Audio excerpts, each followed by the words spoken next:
بسم الله الرحمن الرحيم. السلام عليكم ورحمة الله وبركاته. أهلا بكم معايا حبايبي في أكلات من مطبخ أمولة.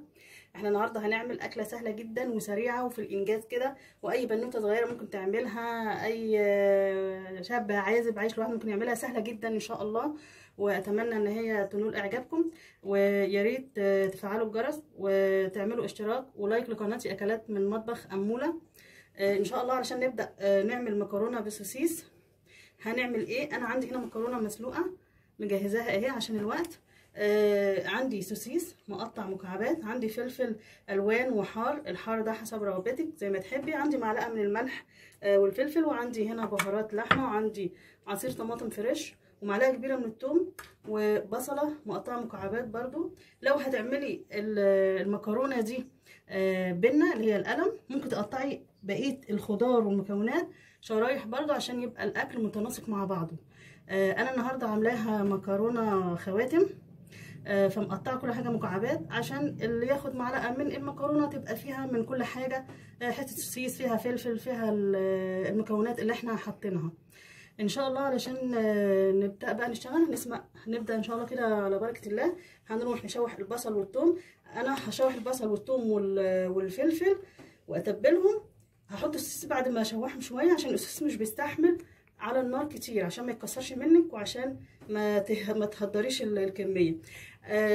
ونسيت برضو ان انا اقول لك اي كميه مكرونه عندك، هي الموضوع مش محدد بالكميه. يعني لو عملتي عايزه تعملي كيلو مكرونه نص كيلو سوسيس ماشي، مش هيقول لا. عايزه تعملي نص كيلو مكرونه ونص كيلو سوسيس برضو مش هيقول لا. دي حسب رغبتك وحسب امكانياتك. نبدا ان شاء الله كده على بركه الله ونشتغل. انا حاطه الزيت على النار اهو سخن، بنزل عليه بالبصله وبنزل عليه بنص معلقه الثوم، والنص الثاني الجزء الثاني ده هنحطه مع السوسيس والطماطم وهو ناي. بيفرق قوي قوي، بيفرق جدا مع الطعم. احنا بنشوح البصل، احنا مش هنحمرها، احنا هندبلها وناخد الريحه بتاعتها. هنحط عليها، هنحط الملح والفلفل بتاعنا وهنقلب.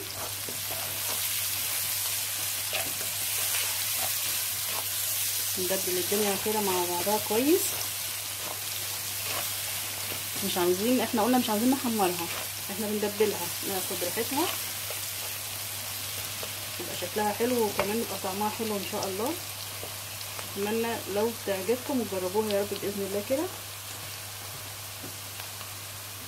هنزل على البصل والثوم اللي احنا حطيناه، هنزل عليهم بالفلفل الالوان، فلفل الوان وفلفل حار. احنا قلنا الحار ده حسب ما تحبي، بس هو بصراحه بيبقى فيها قرن فلفل حار بيديها طعم حلو شويه، برضو ده حسب رغبتك. ولو عندك اطفال صغيره طبعا مش هتعرفي تحطي فلفل حار، ممكن بقى تحطي شويه شطه كده في طبق على جنب لنفسك.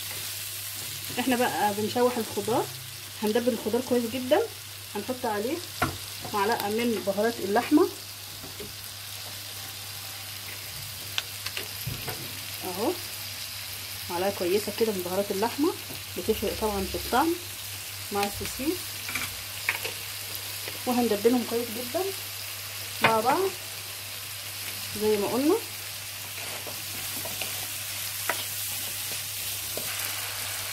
تبلنا الفلفل مع البصل والثوم، ومعلقه من الملح والفلفل، ومعلقه من بهارات اللحمه، دبلناها كويس اهو زي ما احنا شايفين. هننزل بقى عليهم بالسوسيس اهو، وهنقلبهم كويس مع بعض نشوحهم. مش هنستنى عليهم كتير طبعا عشان زي ما قلنا كده مش عايزين السوسيس يتكسر مننا، عايزينه يفضل كده سليم، والخضار كمان شكله حلو. شايفين الالوان جميله ازاي، بتفتح النفس فعلا. نشوح على نار عاليه عشان احنا مش عايزينه كل اللي احنا دلوقتي. انا بتبل كل المكونات مع بعضها بشوحها عشان كله يتشرب من طعم بعضه. الخضار هيشرب من السوسيس والسوسيس يشرب طعم الخضار والتوابل وكده، تدينا في الاخر نتيجه هايله باذن الله وطعم حلو. شوحنا السوسيس مع الخضار والمكونات، هننزل عليه بالطماطم، عصير طماطم الفريش اللي عندنا. لو ما عندكيش كميه من عصير طماطم ممكن تحطي طماطم ومعلقه من الصلصه انا بقلب، هنقلب الخليط مع بعضها. هتغلي الطماطم دي. انا يعني سلقتها وقشرتها وضربتها في الخلاط، عشان كده مش هتاخد معانا وقت في الغليان. حطينا هنا زي ما قلنا لما شوحنا الخضار مع السوسيس شويه على النار، حطينا عليه عصير الطماطم زي ما قلت لكم. انا اديتها غلوه يعني، وقشرتها وضربتها في الخلاط عشان مش عايزين نغلي كتير في السوسيس زي ما قلت لكم برده عشان ما يتكسرش مننا.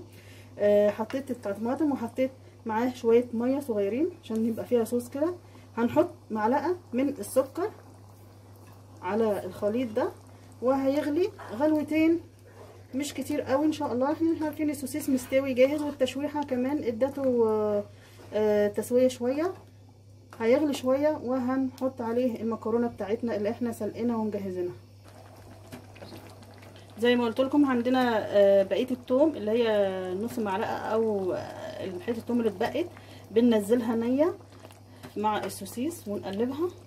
بتفرق جدا جدا في الطعم والريحه، بتدي تست عالي جدا للاكله. غلوتين وهنحط المكرونه عليه باذن الله.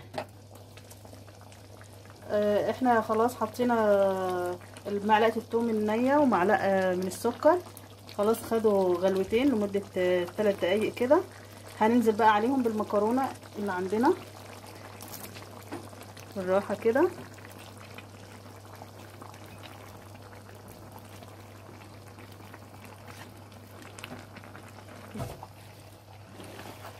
حطينا المكرونه على السوسيس والخضار زي ما احنا شايفين اهو، تقليبه كده بس يا دوب على النار، تقليبه بسيطه. المكرونه تشرب من طعم الصوص، وهنطفي عليها البوتاجاز. تمام كده خلاص خلصت الاكله. شفتوا ما خدتش وقت معانا ازاي؟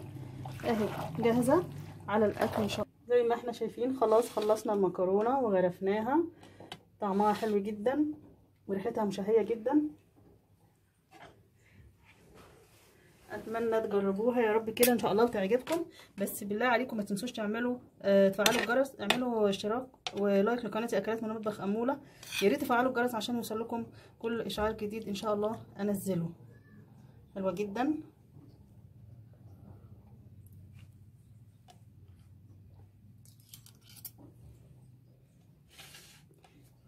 بألف هنا وشفا يا رب على قلبكم، وبألف هنا وشفا يا رب على قلبكم. والسلام عليكم ورحمة الله وبركاته.